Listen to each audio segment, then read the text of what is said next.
For decades, the DC establishment has been on the payroll of a foreign terror state.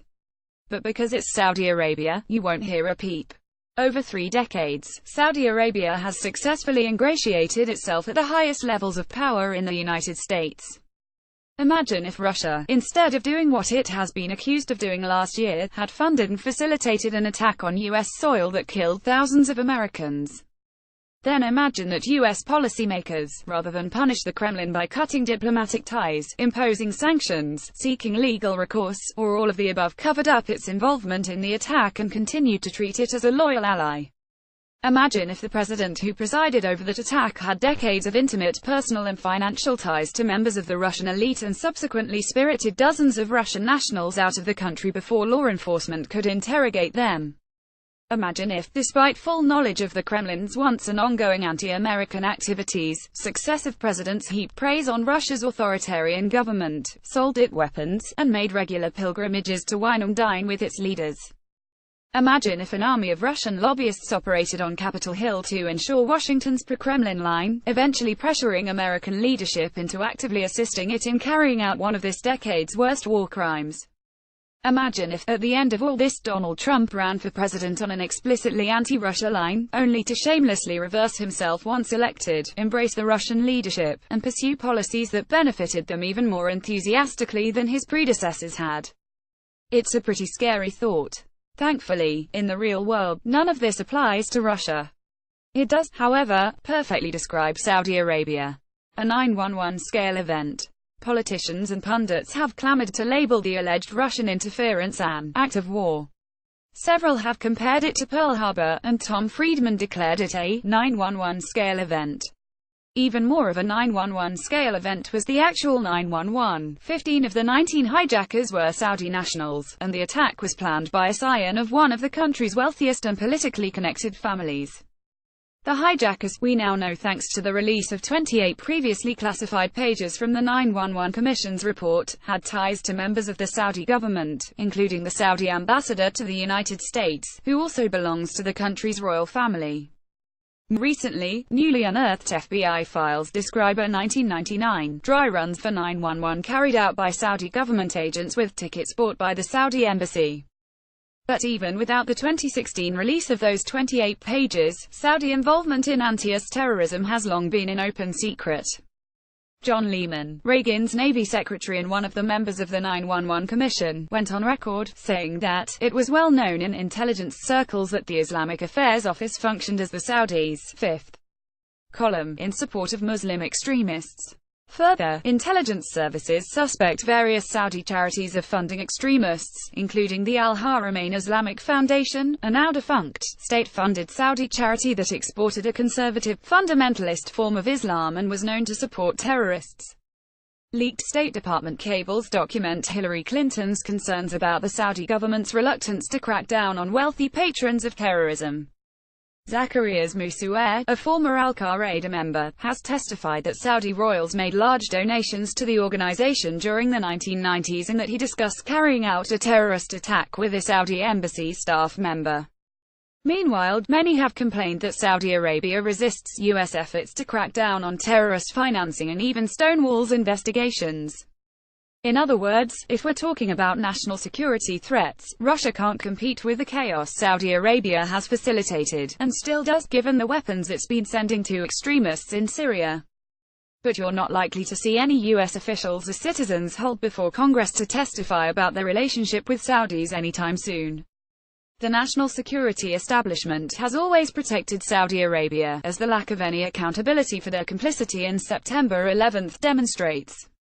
Take Robert Mueller, the current resistance hero leading an investigation into the Trump campaign's alleged ties to Russia and the director of the FBI at the time the 9/11 Commission was undertaking its investigation.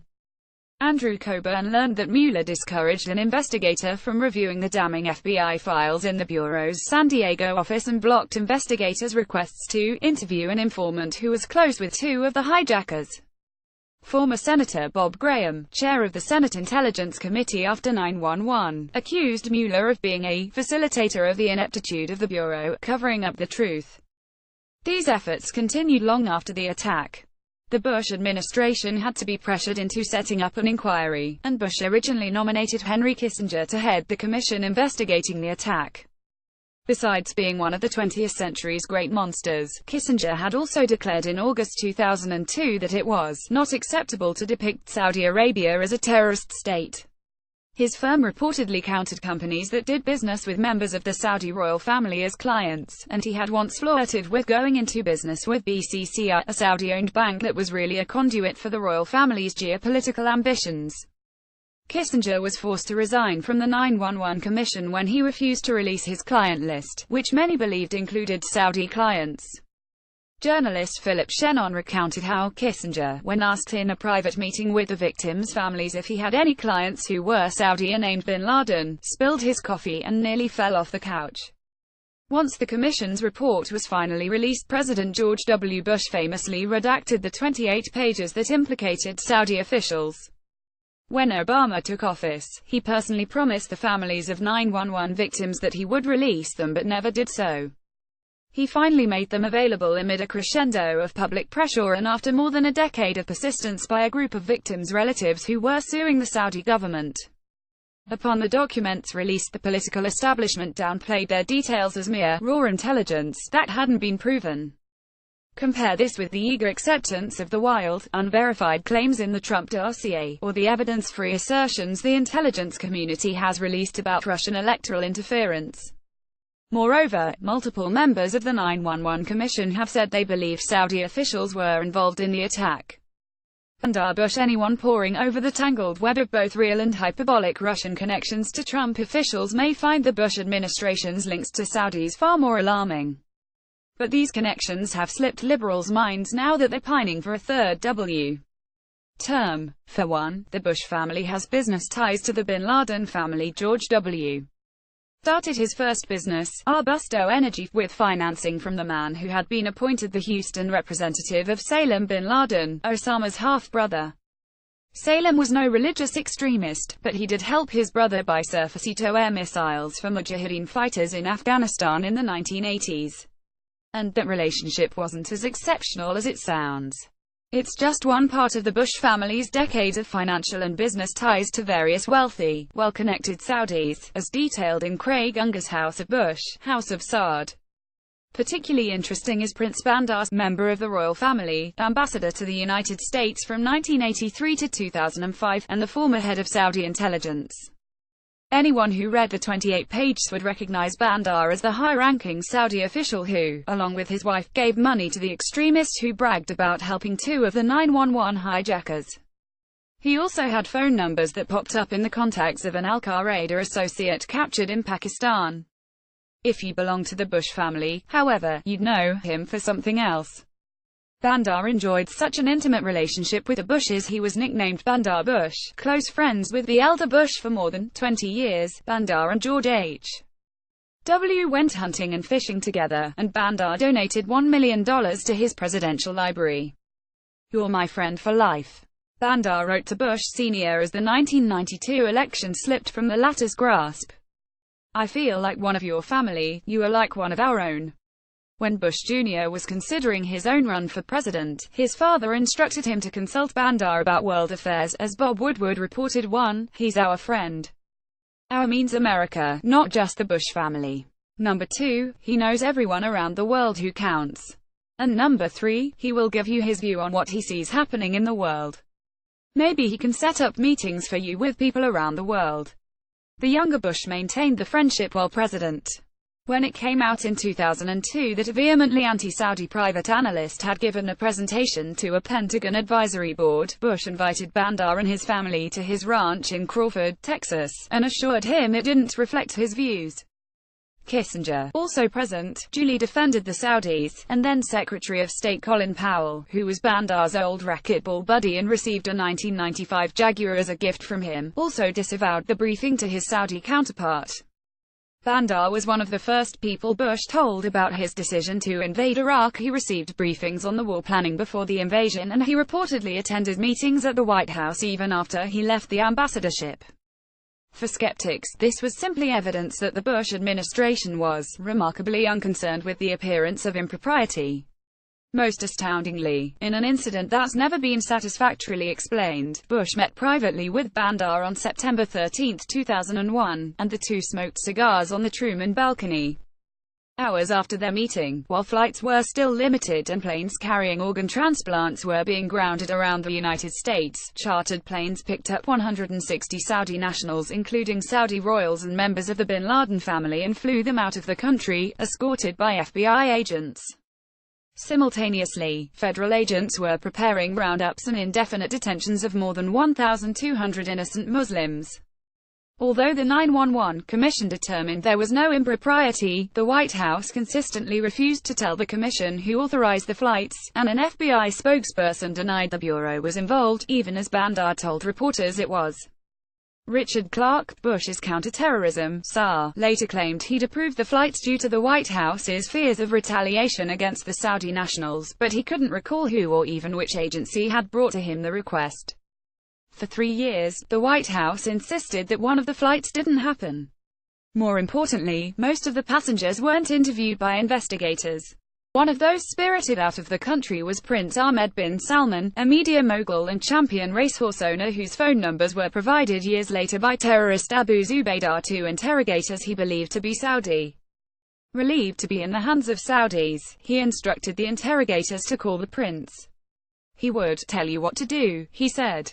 A year after the 911 Commission reported that the intelligence community identified Saudi Arabia as the primary source of money for al-Qaeda both before and after the September 11 attacks, and Bush read and suppressed the damning 28 pages, Bush invited then Saudi Crown Prince Abdullah to Crawford, where they held hands and issued a statement affirming our personal friendship and that between our nations. The exact details of what the Saudi government did or didn't do regarding September 11 remain unconfirmed, but only because they were never fully investigated. Former Navy Secretary John Lehman has said the investigation was terminated before all the relevant leads were able to be investigated. Former Senator Bob Kerrey claimed the commission didn't have the time and resources to pursue the entire line of inquiry into Saudi Arabia, and has accused the government of covering up the Saudi government's role. Much like Russia's role in the Trump campaign, many things are still not clear about the Saudi ruling class's exact role in the September 11 attacks. Since 2003, when al-Qaeda carried out an attack in Saudi Arabia, the country has reportedly been less obstructionist and more willing to partner with the United States in stopping individual terrorists. Still, replace Saudi Arabia with Russia in this account, and it would quickly become the subject of breathless exposés, endless tweet storms, and outraged condemnation. Yet the Bush administration has never faced the same level of scrutiny or hysteria for its ties to the Saudis as Trump and his inner circle are now undergoing for their Russian connections. It's not hard to see why this is par for the course in Washington. It would be one thing if the favoritism offered to Saudi Arabia was limited to one administration, as Trump's alleged Russian ties are. But while Bush and his family stand out for the extent and sheer brazenness of their Saudi connections, fealty to Saudi Arabia has always been a bipartisan affair. In what became his presidency's trademark, Obama said all the right things about Saudi Arabia, calling them a so-called ally in 2002, criticizing their state repression and misogyny, and expressing concerns about their funding of fundamentalist ideology, but did precisely the opposite. He immediately sought to improve relations with the new Saudi king and offered the country more arms sales than any previous administration. He fought tooth and nail to prevent 911 victims' families from suing the Saudi government, vetoing legislation that allowed them to do so. Congress overrode his veto, and he backed the Saudis' criminal war in Yemen, which has engineered the worst famine in recent history. Nonetheless, pundits assured us, Obama was irritated and frustrated with the Saudis, and analysts promised his mild words were leading to new departures in U.S. policy. Or look at the Clintons. It is the first time we've ever been attacked by a foreign adversary, and then they suffer no real consequences. Hillary Clinton complained about the Russian hacking on 2 separate occasions this year. Clinton seemed to have forgotten about Saudi Arabia, whose nationals carried out a very real attack on the United States and, far from suffering no consequences, had been rewarded. But it's no surprise the Saudis slipped Clinton's mind, given how generous they've been to her family over the years. The royals were the most munificent foreign donors to Bill's presidential library, giving around $10 million, reportedly the same amount as they gave to the elder Bushes. They also donated between $10 and $25 million to the Clinton Foundation, after which they received a marked increase in arms sales from the Clinton-led State Department. Hillary herself privately acknowledged the Saudis' role in financing terrorism, years after her aide celebrated weapons sales to the regime. At the same time, Tony Podesta, brother of Clinton campaign manager and confidant John Podesta, was working as a lobbyist for the Saudis. Meanwhile, the Clinton-aligned Center for American Progress and Clinton ally Mike Morell urged a renewed commitment to supporting Saudi Arabia a few weeks before the election. No wonder the Saudis were looking forward to her presidency. Washington lobbyists, and not just the Podestas, line up to serve Saudi interests in return for the government's largesse. The royal family has hired at least 15 firms to date, with at least 6 signing on since the inauguration. Many of these firms have connections to members of both the Democratic and Republican establishments.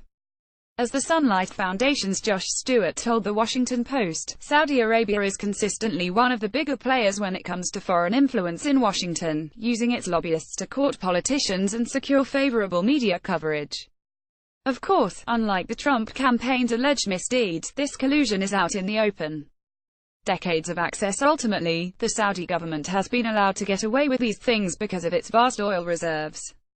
But for decades, the Saudis have also consciously attempted to curry favor with U.S. officials, Democrat and Republican. From their sudden decision in 1992 to give millions to an Arkansas academic institute just a month before then-Arkansas Governor Bill Clinton's election victory, to their 1980s donations to initiatives led by Nancy Reagan and Barbara Bush, to their 1970s purchase of a Georgia bank that swiftly resulted in Jimmy Carter getting a personal business loan restructured, Saudi cash has been a mainstay of American politics for generations. Ordinarily, this level of long-term influence courting from another country might inspire suspicion or scrutiny, particularly when the country in question has been facilitating anti-American interests for just as long. But the Saudis' image has long been protected by a pliant media, reinforcing its global PR efforts. Bandar regularly received flattering profiles, like this one, from major newspapers, painting him as the Arab Gatsby. Columnists like The Washington Post's David Ignatius have spent years writing puff pieces that whitewashed the Saudi government's appalling human rights record. Some of them have even ended up working for the Saudi government. Most recently, the New York Times faced much justified criticism for this column, which paints the country's current crown prince, in the midst of war crimes in Yemen and a political purge at home, as a far-sighted reformer. The author, Tom Friedman, who is apparently more outraged at 9/11 scale events than he is at the actual 9/11. As historian Abdullah Alarian recently documented, Friedman's love letter is just the latest in a 70-year-long series of Times articles that declare successive Saudi rulers, reformers, and modernizers. And while the Saudis regularly pay for favorable coverage, there's no evidence they have ever sent the Grey Lady a single dime for these fawning pieces. Who owns Trump? The disparity between how Saudi Arabia and Russia appear in the public consciousness is perhaps best illustrated by Donald Trump. Trump is widely believed to be Vladimir Putin's puppet, subverting the United States from within at the behest of his master in the Kremlin. Accusers point to his friendly rhetoric toward Putin, his many business interests in Russia, and, of course, the country's alleged collusion with the Trump campaign. Perhaps this will all turn out to be true. But if Russia owns Trump, Putin has received remarkably little return on his purchase. Since Trump became president, his administration has widened sanctions against Russia, maintained its rhetorical and material support of Ukraine, and publicly mused about sending Ukraine weapons, a marked escalation from Obama's policy. Bombed Russia's ally. Syria shot down a Syrian warplane, which led to an escalating series of threats between the United States and Russia, and forced state-funded Russian news channel RT to register as a foreign agent, triggering retaliation from the Kremlin. Trump's special envoy tasked with ending the Ukrainian conflict says Russian relations is still at rock bottom. According to Dmitry Skorbatov, a former editor at the state-run Rossiya news agency, who has criticized the Russian state media's pro-Trump coverage, Russian authorities failed with their hopes that financial and media support will make Trump really Russian. Now compare this to Trump's relationship with Saudi Arabia. On the campaign trail, Trump was a strident anti-Saudi critic. He complained about having to support Saudi Arabia militarily, griped about and factually mangled the story of the Saudi nationals who were flown out of the United States after September 11, accused the Saudis of bigotry and funding hate, and charged the dopey Prince Al-Wali bin Talal with seeking to control our U.S. politicians with daddy's money. Can't do it when I get elected, he wrote. He even brought up Saudi Arabia's 911 connections. Who blew up the World Trade Center? It wasn't the Iraqis, it was Saudi. Take a look at Saudi Arabia, open the documents, he told Fox and Friends last February. Once president, however, Trump performed a neat U-turn. He chose the country he'd recently accused of carrying out the September 11 attacks to be the site of his first foreign trip as president, breaking from his 5 predecessors, who had all first traveled to either Canada or Mexico. Once there, he happily took part in a sword dance, touched a glowing orb, and bowed his head to receive a medal from the king, something he had mocked Obama for doing years before. He then lavished the country with praise in a major speech in Riyadh, violating his own insistence on using the term radical Islam, lest he offend his hosts. He dutifully and ludicrously kept Saudi Arabia off his already ludicrous travel ban, which is supposedly an anti-terrorism policy.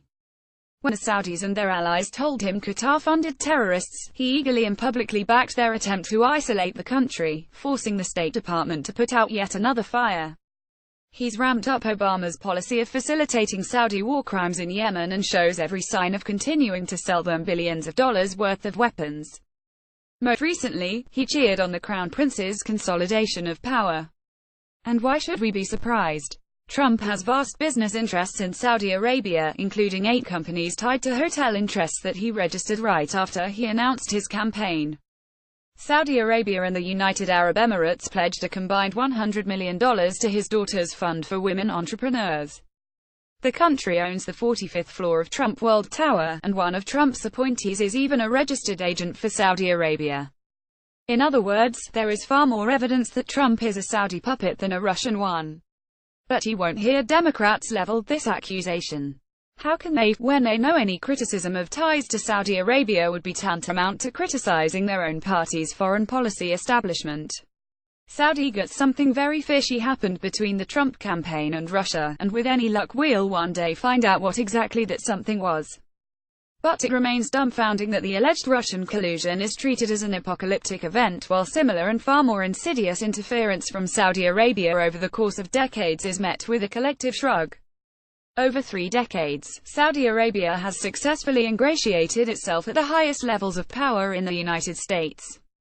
The Saudi ruling class has provided favor after favor to American officials, insinuated itself into the good graces of both high-ranking officials and reporters, and donated a steady stream of many millions of dollars to a bipartisan group of policymakers, including 2 of the country's foremost political dynasties, receiving the backing of the United States in return.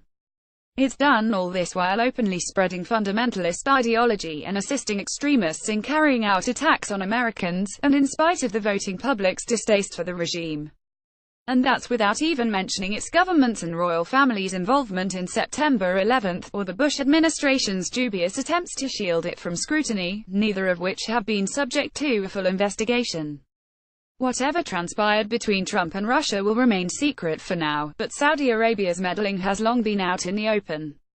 This piece first appeared at Jacobin. In these times is proud to feature content from Jacobin, a print quarterly that offers socialist perspectives on politics and economics. Support Jacobin and buy a 4-issue subscription for just $19.95. Branko Marcetic is a regular contributor too in these times. He hails from Auckland, New Zealand, where he received his master's in American history, a fact that continues to puzzle everyone who meets him. You can follow him on Twitter at @bmershach or email him at email protected. If you like this, check out view comments.